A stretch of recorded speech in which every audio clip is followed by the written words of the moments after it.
টুম্পা, তোকে না বলেছি প্রত্যেকদিন সকালে আমরা আসি আর তুই এখানে বসে থালা মাজিস কেন রা? গরিব মানুষের মুখ দেখলে নাকি সারা দিনটা শুভ যায় না। তুই এখানে আর বসবি না। হ্যাঁ গো দিদি, তুমি ঠিক বলেছো। আগের দিন সকালে পুকুরে জল নিতে এসে ওর ওই মুখটা যে দেখলাম, সারা দিনটা আমার খারাপ গেল। আমি গরিব হয়েছি সেটা কি আমার দোষ বলো তো? আমি গরিব বলে তোমাদের এত সমস্যা? তা ঠিক আছে, আমি আর এই পুকুরে কোনোদিন আসবো না। তোমরা শান্তিতে থেকো। ভগবান যেন কাউকে আর গরিব না করে আমার মতো। আমি চলে যাচ্ছি, আর কোনোদিন এই পুকুরে আমি আসবো না। টুম্পা খুব মনটা খারাপ করে সেই পুকুর পাড় থেকে বাড়ি চলে আসে। কি ব্যাপার টুম্পা, তুমি তো এক্ষুনি গেলে থালা বাসন নিয়ে, এত তাড়াতাড়ি ফিরে এলে কেন? কি করবো বলো তো, রোজ রোজ আমার আর এরকম ভালো লাগে না। গরিব বলে পুকুর পাড়ে যে আমাকে দেখে সে আমাকে অপয়া অলক্ষণে বলে। আমার আর যেতে ভালো লাগে না পুকুর পাড়ে। তুমি চিন্তা করো না টুম্পা, আমি দেখছি মহাজনের কাছ থেকে যদি কিছু টাকা ধার নিতে পারি তাহলে একটা ব্যবসা শুরু করা যায়। ওই ব্যবসা করেই হয়তো আমাদের এই দুর্দিন চলে যাবে। আমিও কদিন ধরে ভাবছিলাম তোমাকে একটা ব্যবসা শুরু করতে বলবো। তুমি যাও তো তাহলে মহাজনের কাছে। মহাজন যদি আমাদের কিছু টাকা ধার দেয় তাহলে ওই টাকা, আর আমার কাছে কিছু টাকা আছে, সেটা দিয়ে একটা ব্যবসা শুরু করবে তুমি। ঠিক আছে, তাহলে আমি যাই, গিয়ে মহাজনের কাছ থেকে কিছু টাকা নিয়ে আসি। তাহলে এখানেই একটা দোকান দেয়া যাবে। আর দেরি করবো না গিন্নি, আমি যাই, তুমি বাড়ি থাকো। হ্যাঁ, এই ওই ধানের আড়ত থেকে 2 বস্তা ধান এখানে দে তো, খুব প্রয়োজন। মানুষ আসছে কলাই ধান নিতে, কলাই ধান পাচ্ছে না। আর তোরা এদিকে একটু আয়, একটা ডালের বস্তা সরিয়ে দিতে হবে। সেই সময়ই সবির ওখানে গিয়ে পৌঁছায়। মহাজন মশাই, আমাকে কিছু টাকা আপনি ধার দেবেন? আমি মাসে মাসে শোধ করে দিতাম। ওই টাকাটা নিয়ে আমি ব্যবসা করব ভাবছি, দয়া করে দেবেন একটু। তুই তো মরা গরিব, আমি তোকে টাকা ধার দিয়ে আর বিপদে পড়ি? তুই আমার টাকা জীবনে শোধ দিতে পারবি? হয়তো দেখা গেল আমার টাকা নিয়েই তুই পালিয়ে গেলি। না না, তোর মতন গরিব মানুষের কাছে আমি টাকা দেব না রে। আমাকে বিশ্বাস করুন মহাজন মশাই, আমি ওরকম ছেলে না। আমি খুব সৎ ছেলে। আমি ঠিক আপনার টাকা শোধ দিয়ে দেবো। আমার টাকার খুব প্রয়োজন, দিন না আমাকে। দেখ, কানের কাছে জ্বালাস না, এখান থেকে যা তো। আমি তো বলেছি তোকে দেবো না টাকা। যাকে তাকে আমি টাকা ধার দেবো? আমি দান ছত্র খুলে বসেছি? যা তো এখান থেকে। কি ব্যাপার, মহাজন মশাই কি কিছু টাকা ধার দিয়েছে তোমাকে? না গো গিন্নি, গরিব মানুষের যে কেউ নেই এইটা ভুলে গিয়েছিলাম আমি। আমাকে টাকা ধার দেবে না। আমি আস্তে আস্তে ভেবেছি আমি শহরে যাব কাজ করতে। ওখানে গিয়ে কাজ করে পয়সা এনে তারপর ব্যবসা শুরু করব। তা ঠিক আছে, তুমি যখন শহরে কাজ করতে যাবে বলছো, তাহলে আমার কাছে সামান্য কিছু টাকা আছে। ওই টাকাটা তারে নিয়ে যাও।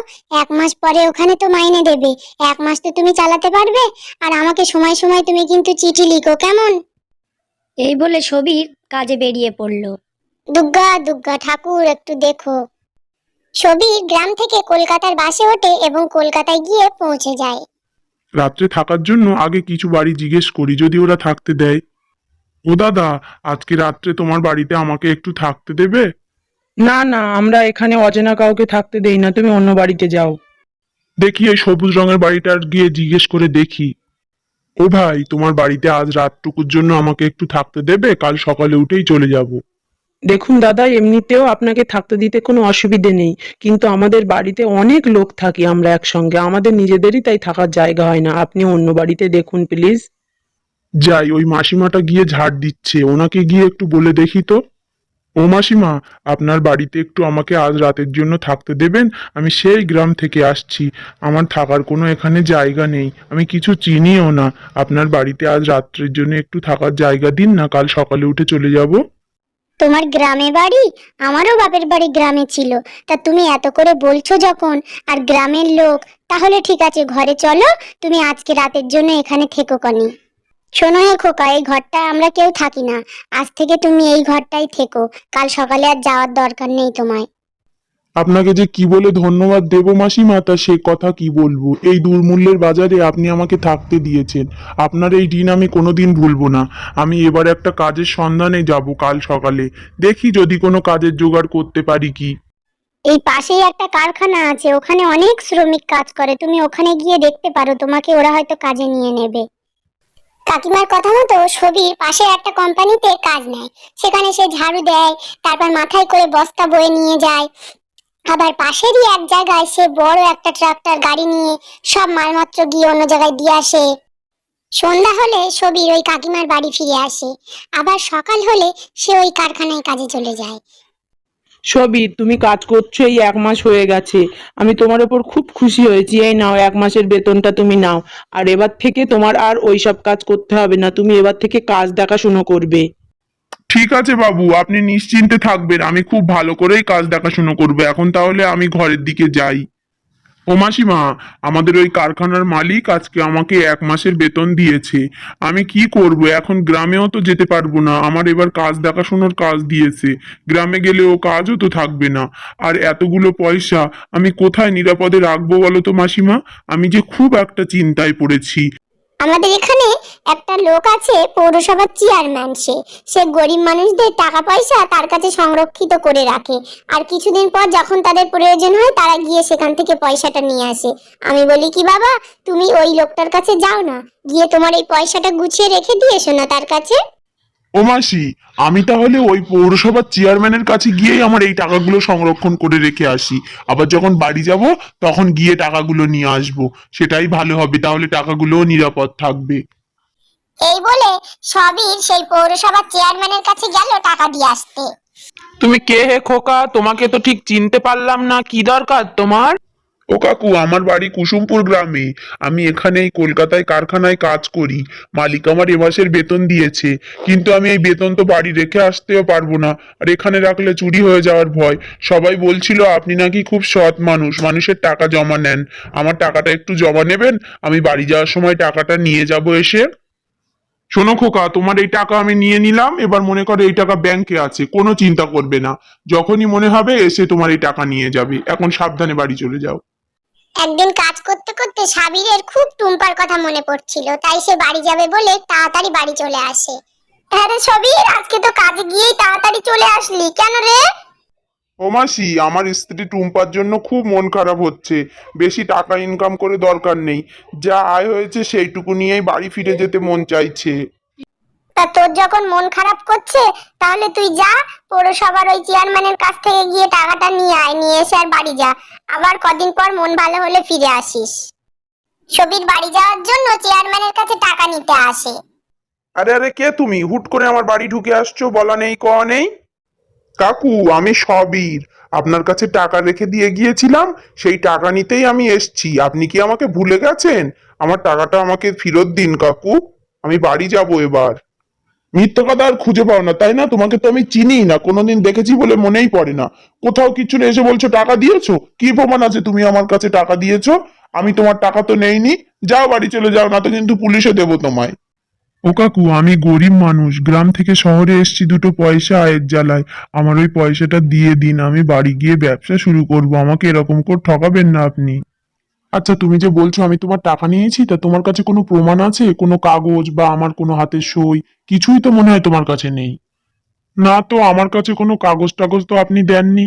আমি এমনি মুখের কথাই তো রেখে গিয়েছিলাম। আমি এখন কাগজ কোথায় পাবো বলুন তো? কোনো প্রমাণ নেই তোমার কাছে যে তুমি আমার কাছে টাকা দিয়েছো আর এসছো টাকা চাইতে? যাও এখান থেকে, নাকি দারোয়ান দিয়ে ঘাট ধাক্কা ধরে বের করে দেবো তোমায়। সবই টাকা না পেয়ে মন খারাপ করে বাড়ি চলে আসে। বড় এসছে টাকা নিতে, আমি ওর টাকা দেবো নাকি? পাগল! যে টাকা একবার আমার পুঁজিতে ঢুকে যায় সে টাকা আমি আর বের করি না। কিরে সবির, চেয়ারম্যানের বাড়ি থেকে এরকম মন খারাপ করে আসছিস কেন রে? ও মাসি, সে চেয়ারম্যান তো আমাকে টাকা দিল না। আমি নাকি ওনার কাছে টাকাই রাখিনি, সব অস্বীকার করেছে আর আমাকে দূর দূর করে তাড়িয়ে দিয়েছে। হায় রে আমার কপাল, আমি ভেবেছিলাম ওই লোকটা সৎ লোক, আমার কথা শুনেই আজ তোর টাকাগুলো নষ্ট হলো। কি হবে এবার বলতো তোর ওই টাকাগুলো? তোমার এত কষ্টের টাকা ওই চেয়ারম্যান নিয়ে নিল, এত সাহস ওর! আরে টুম্পা, তুমি এখানে কখন আসলে? আমি তো জানিই না তুমি এসেছো। জানো টুম্পা, আমি বাড়ি যাব বলে ঠিক করেছিলাম, ওই জন্য টাকাগুলো আনতে গিয়েছিলাম। বলে আমি নাকি কোনো টাকাই রাখিনি, আমাকে দূর দূর করে তাড়িয়ে দিয়েছে। আরে তোমার জন্য আমার মন খারাপ হচ্ছিল, তাই তো আমি তোমার সঙ্গে দেখা করতে এসেছি। এসে শুনি মাসি বলছে তুমি টাকা আনতে গেছো। তা মহাজন টাকা দিল না? আচ্ছা ঠিক আছে, টাকা দেয়নি তো আমার মাথায় বুদ্ধি আছে। ওইসব লোকের কাছ থেকে কি করে টাকা বের করতে হয় সেটাই আমি দেখাবো তোমায় আজকে। শোনো মাসি, যে সবগুলো বলছি মন দিয়ে শোনো আমার কথা, ঠিক আছে? মাসি, তোমাকে তাহলে যেভাবে বলেছি তুমি কিন্তু সেইভাবে, ও ফিরে আসলে তারপর তুমি আমাকে ডাকতে যাবে ভিতরে, ঠিক আছে? আর আমাকে একটা বড় ব্যাগে ভারী ভারী করা ইট কাগজপত্র এইসব ভরে দাও তো, যেন মনে হয় ব্যাগটা খুব ভারী। বাহ টুম্পা, তুমি তো খুব ভালো বুদ্ধি বার করেছো। ঠিক আছে, আমি একটা ব্যাগে সব ভর্তি করে দিচ্ছি। আর দেখো, যদি টাকাটা সবিরের ফেরত নেওয়া যায়, আমি মনে মনে খুব অনুশোচনা করছি গো, আমার জন্য ওই টাকাটা হারিয়ে গেছে। বুদ্ধি করে টুম্পা একটা বড় ব্যাগ নিয়ে চেয়ারম্যানের কাছে গিয়ে পৌঁছায়। তুমি কে গো মা? তোমাকে তো ঠিক চিনলাম না। কোথাকার মেয়ে তুমি? এখানকার নাকি? ও কাকু, আমার এই পাশের পাড়াই বাড়ি। আমার স্বামী ভীষণ বড় ব্যবসা করে, তা ব্যবসার কাজে ও বাইরে যাচ্ছে। আর আমার এই ব্যাগে অনেক টাকা আছে, বাড়িতে তো রিস্ক করে রাখতে পারছি না, তাই সবাই বলেছে আপনি নাকি খুব বিশ্বস্ত লোক। তা আপনি আমার টাকাগুলো জমা রাখবেন? আমার স্বামী আসলে আমি আবার টাকাগুলো নিয়ে যাব। হ্যাঁ হ্যাঁ খুকি, তুমি একদম ঠিক জায়গায় এসেছো। আমি সবার টাকা জমা রাখি, আর সবাই নিশ্চিন্তে আমার কাছে জমা রেখে যায়, কোনো চিন্তা নেই। আমার কাছে টাকা রাখা মানে ব্যাংকে টাকা রাখার মতনই ভাবো। সেই সময়ই সবির গিয়ে সেখানে পৌঁছায়। সবিরকে দেখে তো চেয়ারম্যান একদম অবাক হয়ে যায়। আর সবির বলে, ও কাকু, আমি যে তোমার কাছে টাকাটা দিয়ে গিয়েছিলাম, আমার আগের মাসের মাইনেটা আমাকে দাও না, আমি গ্রামের বাড়ি যাব।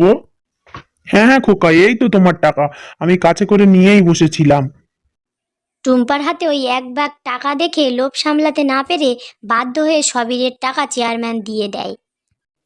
বাহ কাকু, আপনি তো খুব ভালো।